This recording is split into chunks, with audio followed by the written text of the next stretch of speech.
I know, well, I won't mention any names, but one of the big challenges with running the city through the city council, through the charter of the city, when you have 3-2, oftentimes you're the balkanized city council. You have factions getting God. We saw that time and time again in a certain city, which I will not name. But, I will. Yeah, well, feel free to do that. You're my guest.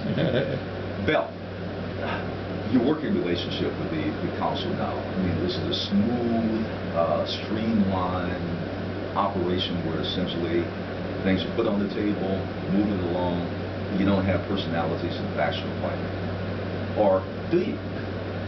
We do. Okay. And I'm a different person now than I was 5 years ago, even a year ago. The story broke on August 15, 2010. It's almost a little over 5 years. And I remember it being a very emotional time for me because I had worked very hard since 1999, 98 to kind of end this corruption.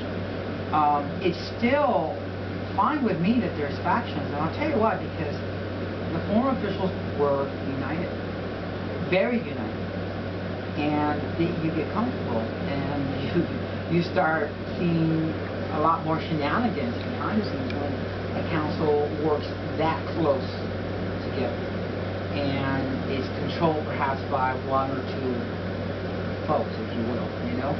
On the other hand, you have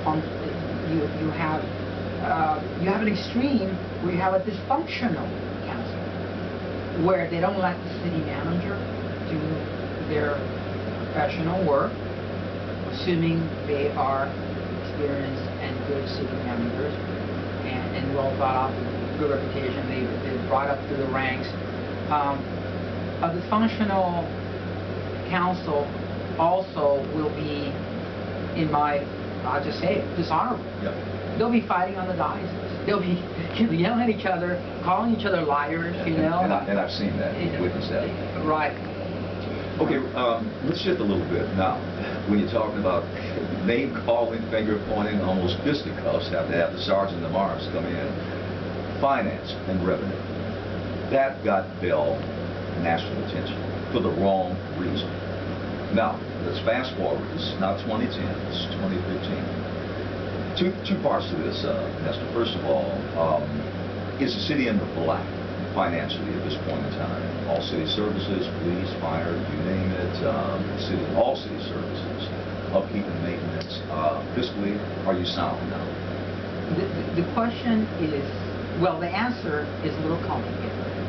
My first gut reaction is no, it's not. You are not fiscally sound. We're not fiscally sound. We have $17 million because of the settlement and we sold land, and that makes us look good on paper, but we're still not sustainable as a city. We're small, and we have, in my opinion, even today, I like the people to go first. In the city of Bell, we have to pay police force, public safety. We're not the sheriff. Was there any move, just on that point, Nestor, was there ever any move to say, look, let's let the LA County Sheriff's Department take over, disband the police force? What? It seemed like, I do remember that was on the table. Well, I don't like the word disband, because disband was used in the city of Maywood, and there are some real issues there in the city of Maywood. They couldn't afford the police department either, but at the same token, they had a lot of legal issues with the police department. It was corrupt. And we're nearby, so what do you think happened in Bell, right?